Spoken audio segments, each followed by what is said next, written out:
(98)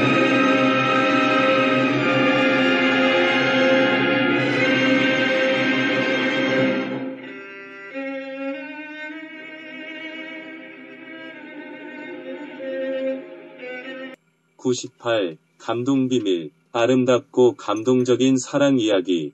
오래전부터 많이 회자되었던 이야기인데 다시 읽어도 역시 멋진 사랑 이야기이다. 내가 알고 있는 사랑 이야기 중 가장 멋진 사랑 이야기로 생각된다. 그것은 비밀이 지켜지었기 때문에 더욱 아름다운 사랑이었지 않을까? 그 멋진 사랑의 이야기를 여기에 소개합니다. 1945년 6월 런던 광장에서 육군 중령 브라운은 시계탑을 보며 초조하게 누군가를 기다렸습니다. 3년 전 죽음의 공포 속에 탈영한 경험이 있던 브라운은 우연한 기회에 젊은 여성 작가 주디스의 책을 읽게 되었습니다.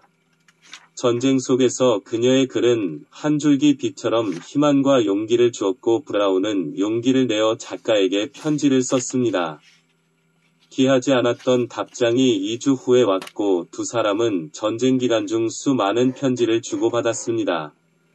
사랑의 감정이 싹튼 브라운이 주디스에게 사진을 보내줄 것을 청했습니다. 하지만 사진 대신 질책의 편지를 받게 되었습니다. 그토록 제 얼굴이 보고 싶으신가요? 당신이 말해왔듯이 당신이 정말로 저를 사랑한다면 제 얼굴이 아름답던 그렇지 못하던 그게 무슨 상관이 있나요? 만약 당신이 보시기에 얼굴이 추하기 짝이 없다면 그래도 당신은 저를 사랑한다고 말할 수 있을까요? 자신의 요청에 이런 반응을 보인 그녀를 이해할 수 없어 허탈한 웃음을 지었지만 더 이상 사진에 대한 이야기를 꺼내지 않았습니다.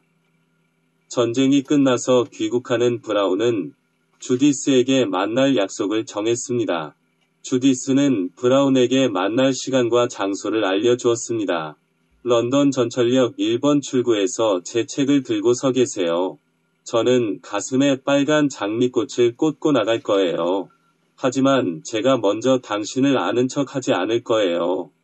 당신이 먼저 저를 알아보고 만약 제가 당신 연인으로 적당하지 않다고 생각되면 모른 척 하셔도 좋습니다.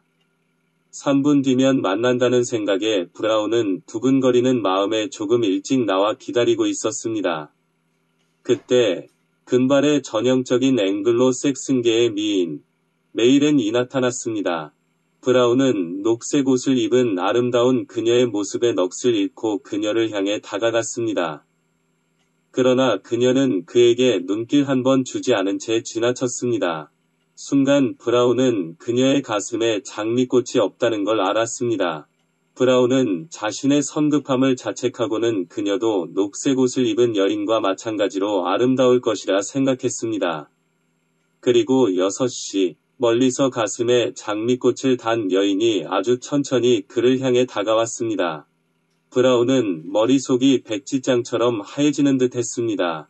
놀랍게도 걸어오는 여인은 못생기다 못해 매우 흉측한 모습이었습니다. 한쪽 다리를 잃은 그녀는 한쪽 팔만으로 지팡이를 짚고 힘겹게 걸어오고 있었습니다. 얼굴 반쪽은 심한 화상으로 일그러져 있었습니다. 짧은 순간 브라운은 심한 갈등을 느꼈습니다. 그녀가 자신을 모른 척해도 된다고 한 이유가 바로 이 때문이었군. 정말 그녀를 모른 척해야 하나? 그리고는 브라운은 다시 생각을 했습니다. 아니야. 원망해야 할 상대는 독일군이야. 이 여인 역시 전쟁의 피해자일 뿐이고 3년 동안 난 그녀와 많은 이야기를 나누었고 그녀를 사랑했어. 이건 변할 수 없어. 이제 와서 그녀를 모른 척하는 것은 비겁하고 함께했던 시간을 배신하는 짓이야. 브라운은 그녀에게 다가갔습니다. 잠깐만요.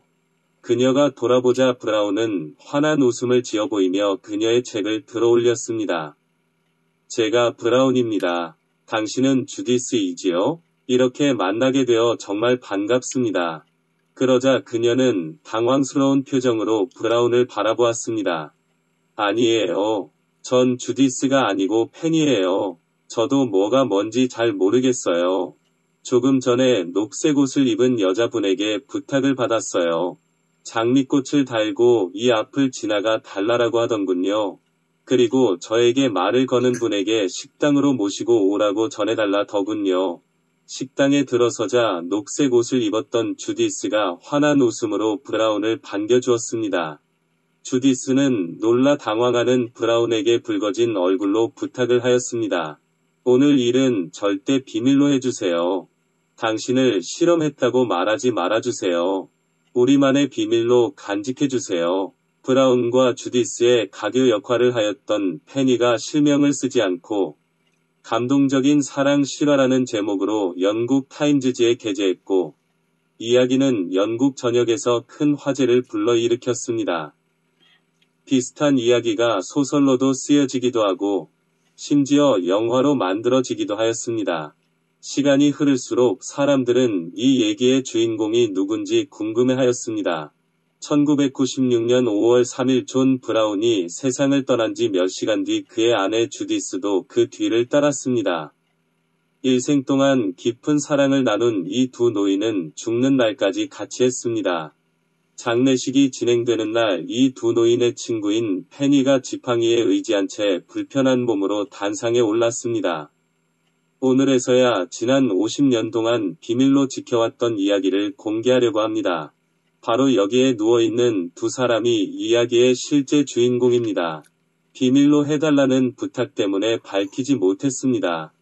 어쩌면 저는 평생 이 두 사람을 사랑하고 존경하고 질투하였는지 모릅니다. 브라운과 주디스가 죽은 지 2달 후 페니의 병도 급속히 악화되어 죽음을 맞이하였습니다. 1997년 웨딩드레스와 행복. 찬가노 편집자는 페니를 두고 이렇게 말했습니다. 페니 역할은 절대적이었습니다. 그녀가 이 이야기를 알려주지 않았다면 우리는 세상에서 가장 아름답고 감동적인 실화를 알 수 없었을 것입니다. 참으로 아름다운 사랑 이야기가 아니겠습니까?